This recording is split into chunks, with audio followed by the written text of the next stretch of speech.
The Man Without a Heart. Once upon a time there were 7 brothers, all of them poor orphans who had no sister and had to do everything in the house themselves, which was not to their liking, so they all came to an agreement that they would marry. But where they lived, there were no brides for them, so the elder one said they would travel abroad and search for brides, and their youngest brother was to keep house, and they would bring him a really lovely bride back. The youngest was very well satisfied with this, and the 6 set out happily and cheerfully on their journey. On the way they came upon a small cottage which stood quite secluded in a forest, and in front of the cottage stood an old man. He called to the brothers and asked, "Hey there, striplings, where are you heading so merrily and so fast?" "Oh, we're going to fetch a pretty bride for every one of us and one for our youngest brother at home as well," the brothers answered. "Oh, dear lads," said the old man, "I live here so God-forsakenly alone. Do bring a bride back for me too, but make sure that she's a young and pretty one." The brothers left that place, thinking, what use is a young and pretty bride to such a hoary old kobold? Now when the brothers arrived in a town, they found 7 sisters there, as young and as pretty as they could possibly wish them to be, and they took the sisters back with them, with the youngest one for their brother. Their way led them back through the forest, and the old man was again standing in front of his cottage as if he were waiting for them, and he said, "Well, you worthy lads, you've brought me such a young and pretty bride, that's just the ticket." "No," said the brothers, "she's not for you. She's for our brother at home. We've promised her to him." "Indeed?" said the old man. "Promised? Why, I'll give you promised." And he took a little white staff and muttered a few magic words and touched the brothers and the brides with the staff, except for the youngest sister, and they were all turned to gray stone. The man took the youngest of the sisters into the house, and she now had to set everything in order and keep the house tidy, which she did willingly, but she lived in constant fear that the old man might soon die, and then she would be just as God-forsakenly alone in the isolated cottage in the wild and desolate forest as the old man had formerly been. She told him this, and he replied, "Don't worry, don't be afraid, and don't hope that I'll die. You see, I have no heart in my breast. But if I were to die nevertheless, you'll find my white wand over the door, and if you touch the gray statues with it, your sisters and their suitors will be freed, and you'll have company enough.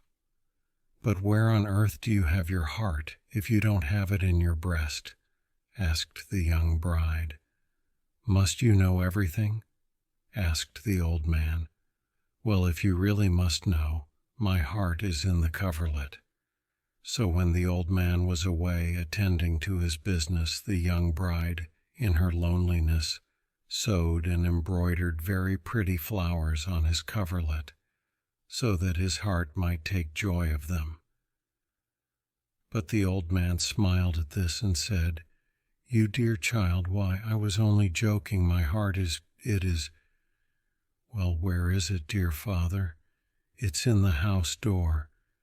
So the next day when the old man was away, the young bride decorated the house door very prettily with colorful feathers and fresh flowers and hung it with wreaths. The old man asked when he returned what the meaning of this was, and she said, "I did it to do something for the sake of your heart." The old man smiled again and said, "Dear child, my heart is in a completely different place from the house door." Then the young bride became very distressed and spoke, "Ah, Father, so you do have a heart, and you can die, and then I'll be so alone." Then the old man repeated to her what he had already told her twice, and she urged him anew to tell her where his heart really was. So the old man said, "Far, far from here, in the depths of a wilderness, there lies a large, age-old church. It is firmly secured with iron doors. Around it there runs a deep moat which no bridge leads over. And in the church a bird flies up and down. It does not eat and does not drink and does not die, and no one is able to catch it. And so long as the bird lives, so long do I live also, for my heart is in the bird." Then the bride became sad because she could not do anything for her old husband's heart, and the time weighed heavy on her hands when she sat all on her own, for the old man was away from home nearly all day long. Now one day a young traveling journeyman came by the cottage. He greeted her and she greeted him, and he liked her and came closer, and she asked him whither he was going and whence he had come. "Ah," the young journeyman sighed, "I'm really sad. I had 6 brothers who started out from home to find themselves brides, and they were also going to bring one back for me, the youngest, but they never have come back, and so I too have now left home to seek my brothers." "Oh, dear journeyman," cried the bride, "then you need not go any further. First sit down and have something to eat and drink, and then listen to my tale." And she gave him food and drink and told him how his brothers had arrived in her town, and how they had intended to take her sisters and she herself back home with them as brides, and that she had been meant for him, her guest, and how the old man had kept her with him and turned the others into gray stones. She told him all of this candidly, weeping the while, and also that the old man had no heart in his breast, and that it was far, far away in a secure church and in an immortal bird. Then the bridegroom said, "I will go forth, I will seek the bird, perhaps God will help me to catch it." "Yes, do that. You will be doing a good turn. Then your brothers and my sisters will become people again." And she hid the bridegroom, for evening had come by this time. And when the old man had gone out again the next morning, she packed a great deal of food and drink for the traveling journeyman, gave it to him to take along, and wished him every fortune and God's blessing on his journey. Now when the journeyman had walked a fair distance, it seemed to him that it might well be time to breakfast, so he unpacked his provision bag, regarded the many treats with delight, and cried out, "Hey! Now we'll have a feast. Come here, whoever wants to be my guest." Then there was a moo behind the journeyman, and when he turned round, a large red ox was standing there, and it said, "You've invited, I'd like to be your guest. Welcome, and help yourself. What's mine is yours." So the ox lay leisurely down on the ground and ate with relish, and licked his mouth nice and clean with his tongue, and when he was full up he said, "I am much obliged to you, and if you ever need someone to help you in a time of danger and need, call for me, your guest, even if only in your thoughts." And he raised himself up and disappeared into the undergrowth. The journeyman packed up the remains of the meal and pilgrimized onwards, After covering another good distance, he thought from the shortness of the shadow he cast that it must be midday, and his stomach thought the same. So he sat down on the ground, spread out his tablecloth, laid his dishes and drinks on it, and cried, "Come now, midday meal, present yourself now if you wish to join me at table." Then there was a tremendous rustling in the bushes, and a wild boar burst out, grunting, "Wee, wee, wee." And it said, "Someone here cried out an invitation to a meal. I don't know if it was you, and if you meant me." "Well, in any case, help yourself to what's there," said the wanderer, and they ate cheerfully together, and both enjoyed the food. Afterwards the wild boar raised itself up and said, "Thank you. If you have need of me, then call the boar." And it shuffled off into the bushes. Now the journeyman walked a very long stretch, and had now covered a very great distance.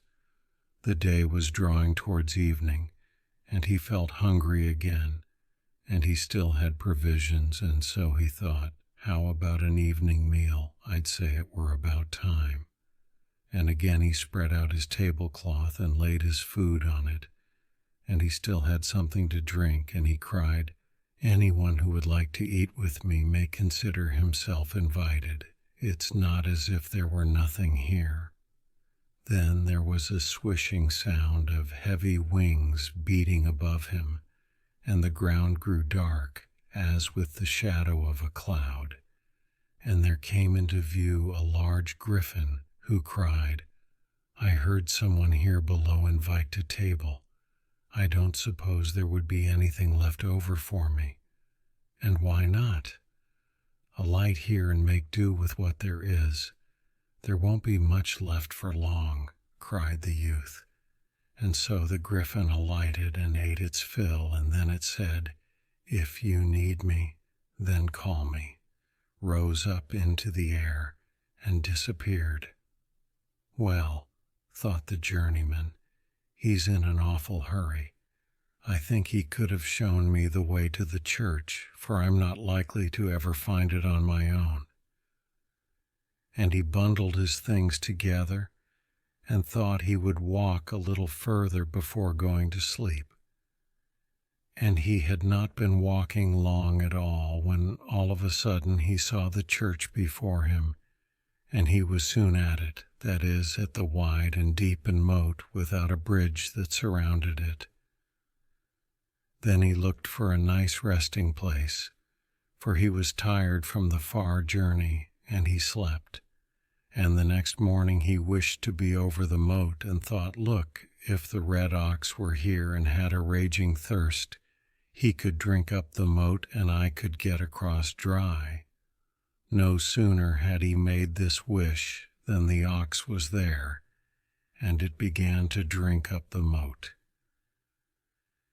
Now the journeyman stood at the church wall, which was very thick, and the towers were of iron. So he thought to himself, "Oh, to have a battering ram! The strong wild boar could perhaps accomplish more here than I could." And behold, at once the wild boar came running up and crashed into the wall and rooted a stone out with its tusks. And when one was out, it rooted more, and ever more, stones out of the wall, until a large, deep hole had been burrowed through which one could climb into the church. The youth now climbed in and saw the bird flying around inside, but was not able to catch it. So he said, "If the griffin were here now, he'd soon get a grip on you. That's why he's called a griffin." And the griffin was there on the instant, and it instantly caught the bird which had the old man's heart inside it. And the young journeyman kept that same bird very safe, while the griffin flew away. Now the youth hurried back to the young bride as fast as he could, arrived before evening had come, and told her everything, and she again gave him something to eat and to drink, and bid him slip under the bed together with his bird, so the old man would not see him. He did this the moment he had finished eating and drinking. The old man came home and complained that he felt ill, that he was too weak to go on. This was the effect of his heart's bird being captured. The bridegroom under the bed heard this and thought, "The old man has indeed done you no harm, but he has enchanted your brothers and their brides, and he has kept your bride for himself. That is no small wrong." And so he pinched the bird, and the old man whimpered, "Oh, something is pinching me. Oh, death is pinching me, child. I'm dying." And he fell from his chair, unconscious, and before the youth knew it, he had pinched the bird to death, and that was the end of the old man. Now he crawled out, and the bride took the white staff as the old man had instructed her, and struck the 12 gray stones with it, and behold, they became the 6 brothers and the 6 sisters again, and there was joy and embracing and hugging and kissing, and the old man was dead and stayed dead. No master word could bring him back to life, even if they had wanted him alive again. Then they all set out together and got married together and lived well and happily together for many a long year.